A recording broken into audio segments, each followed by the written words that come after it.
Hayyee kabajamtootaaf jaallatamtoota hawaasa yookaan uummata Oromoo biyya keessaaf biyya alaa jirtanii afaan Oromoo barachuudhaaf toora yuutuubii keenya hordofaa kan jirtan. Hayyeen egaa toora yuutuubii kana daawwachuu keessaniif guddaa isin galateeffanna. Guyyaa irraa barnoota keenya kutaa 5ffaa kan itti fufnu ta'a jechuudha. Barnoonni keenya kutaa 5ffaa akkuma yeroo darbe waadaa isiniif seennee turre jechoota sagalee irra butaa fi hudhaa of keessaa qaban ta'a jechuudha. Jechoota sagalee irra butaa waliin ilaalla.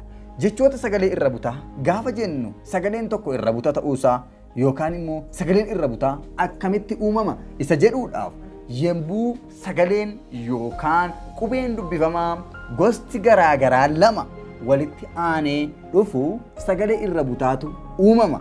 Maalirratti hundaa'a jenna? Sagaleewwan dubbifamaa irratti hundaa'a. Sagalee dubbifamaa irratti hundaa'ee yemmuu sagaleewwan dubbifamaa gosti garaagaraa lama walitti aananii dhufan sagaleen uumamu sagalee irra butaa jedhama. Fakkeenyaaf jecha harka jedhu yoo fudhanne harka, harma, jilba, sirba, kolfa, jirbii, dilbii gaafa jennu jechoonni kun sagalee irra butaa of keessaa qabu jechuudha. Sagaleen irra butaa jalqaba jechaa irratti uumamuu hin danda'u. Dhuma jechaa irrattis uumamuu hin danda'u. Kanaaf egaa jecha harka jedhu kana gaafa dubbannu gaafuma dubbannu illee sagaleen irra butamuu isaa nutti himama jechuudha. Harka gaafa jennu sagalee jettutu irra bunne raafi kaan walitti dhufuun isaanii qubeewwan dubbifamaan raafi kaan walitti dhufuun isaanii jechi yookaan sagaleen irra butaa akka uumamuuf sababa ta'anii jechuudha. Sagaleewwan raafi kaa keessaa garuu sagaleen irra butame sagalee isa jalqabarra jirudha yookaan raadha jechuudha. Maaf sagalee raa kana maal jennee waamne? Gadi fageessinee waamne irraa lakki harka jenne harka jenne sagalee jettu qofa kan nuti waamne harka. Mee jedhaa irra deebi'aati harka gaafa jettan sagaleen irra butamu kun sagalee maalidha? Sagalee raadha jechuudha. Karaa biraa maal jechuudha? Jecha sana keessatti dubbifamoota lamaan yookaan gosa garaagaraa jecha irra butaa uuman sana keessa sagaleen jalqabarra dhufe sun sagalee irra butamudha jechuudha. Inni lammaffaarra dhufus immoo irra bunni akka uumamuufitu sababa ta'a jechuudha.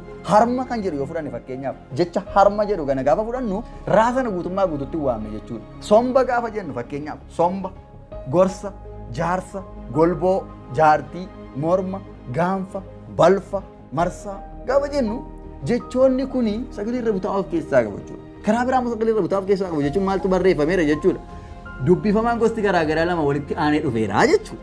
Kanaaf egaa yemmuu dubbifamaan gosti garaagaraa lama walitti aanee dhufu immoo sagalee maaliitu uumama? Sagalee irra butaatu uumamaa jechuudha. Kanaaf egaa irra buta jechuun maal jechuu akka ta'e hubattaniitu jedhee tayyaadha. Maarree kanatti aansuudhaan immoo kan waliin ilaallu jechoota hudhaa of keessaa qaban yookaan hudhaadha jechuudha. Hudhaa kana yeroo baay'ee namoonni baay'een sirna tuqaaleedha jedhanii yaadu. Garuu miti. Afaan Oromoo keessatti sirna tuqaadha osoo hin taane hudhaan maalidha? Hudhaan sagalee yookaan qubee dubbifamaadha. Qubee dubbifamaa afaan Oromooti jechuudha. Eenigaa hudhaan qubee dubbifamaa afaan Oromooti gaa. Kunis yeroo baay'ee dubbachiistuun gosti tokko lamaa ol ta'anii yommuu walitti aananii dhufan gidduu isaanii seenuudhaan seera afaanii eegsisa jechuudha. Seera afaanii eegsisa. Fakkeenyaaf ilaaluu dandeenya. Maal jechuu barbaanneetidha? Jecha tokko keessatti gaafa dubbachiistuun gosti garaagaraa lamaa ol ta'ee yookaan immoo gostumti tokko illee lamaa ol ta'ee gaafa inni walitti aanee dhufu maaltu gidduu gala? Hudhaatu gidduu seena jechuudha. Hudhaan gidduu seenuun kun maaliifidha? Seera afaanichaa eegsisa. Maaliif? Afaan Oromoo keessatti qubee dubbifamaas ta'e dubbachiistuun lamaa ol gonkumaa walitti aanee barreeffamuu hin danda'u waan ta'eef jechuudha. Dubbachiistuun lamaa ol gonkumaa walitti aanee barreeffamuu hin danda'u. Kanaaf dubbachiistuun sadii gaafa inni walitti aanee dhufu re'ee gaafa jennu lala jecha re'ee jedhu keessatti dubbachiistuu sadii jiru. Seera afaanii eegsisuudhaan maal taate jechuudha? Hudhaan gidduu sana seenteetti jechuudha. Ba'aa jenna fakkeenyaaf ba'aa, qee, bo'oo gaafa jennu dubbachiistuu sadiitu jira. Dubbachiistuu sadii immoo afaan Oromoo keessatti walitti aansine barreessuu hin dandeenyu. Kanaaf iyyuu seera afaanii eegsisuuf galte jechuudha iddoo kanatti. Karaa biraa immoo dubbachiistuu gosa garaagaraa yoo walitti aananii dhufan dubbachiistonni gosti garaagaraa yoo walitti aananii dhufanii sagalee hudhaatu gidduu gala yookaan qubee hudhaa gidduu gala. Maaf afaan Oromoo keessatti dubbachiistuun gosti garaagaraa lama gonkumaa maal ta'uu hin danda'u? Walitti aanee barreeffamuu hin danda'u jechuudha. Kana gaafa jennu maal jechuudha? Dubbachiistuun afaan Oromoo keessatti maal ta'uu hin danda'u? Walitti aanee barreeffamuu hin danda'u gosti garaagaraa jechuudha. Gosti tokko hin jenne la. Dubbachiistuun gosti garaagaraa lama ta'ee gonkumaa walitti aanee galuu hin danda'u. Maaf afaan Ingilizii keessatti ilaalaa turre jechoota akka beautiful, biiroo jennee jechoota baay'ee ilaalaa turre. Jechoonni sun maalidha gaa? Dubbachiistuu gosa garaa garaatu walitti aanee barraa'uudhaan gidduu isaanii hin jiru jechuudha. Afaan Oromoo keessatti garuu dubbachiistuun gosti garaa garaa lama gonkumaa maal ta'uu hin danda'u. Walitti aananii galuu hin danda'ani. Maaf maaltu gidduu gala? Hudhaatu gidduu gala jechuudha. Fakkeenyaaf ka'e gaafa jennu, mo'e gaafa jennu, du'e, ta'e, boo'icha, bu'e, gu'e gaafa jennu sagaleewwan kuni maal ta'aniiru? Dubbachiistuun gosti garaa garaas gidduu isaanii maaltu jira jechuudha. Hudhaan akka jiru nutti himaa jechuudha. Hudhaan akka jiru gidduu nutti hima. Yeroo hundumaa immoo hudhaan maal gidduu dubbachiistuu gidduu gala jechuus hin dandeenyu. Maaliif jechuu dandeessu? Dubbachiistuu qofa gidduu gala miti. Maaf fakkeenyaaf jecha bal'ina jedhu yoo ilaalle bal'ina. Har'a gaafa jennu har'a. Dubbifamaa wajjin illee walitti aanee dhufeera jechuudha.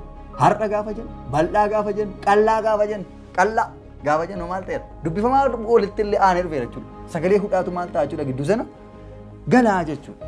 Kanaaf egaa guyyaa har'aa kana kan nuti waliin ilaalaa turre jechoota sagalee irra butaa fi hudhaa of keessaa qabanidha.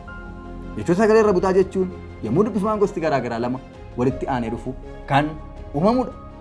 Jechoota hudhaa of keessaa qaban gaafa jennu immoo hudhaan immoo qubee dubbifamaa afaan Oromooti jechuudha. Kanaaf guyyaa har'aa kana waliin ilaalle toora yuutuubii Sabaa Afaan gonkumaa sabiskiraayib gochuu hin dagatina.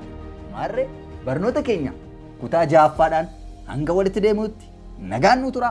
Isin jaallanna, isin kabajna, nagaaf jaalalaan nuuf jiraadhaa isiniin jenna. Galatooma.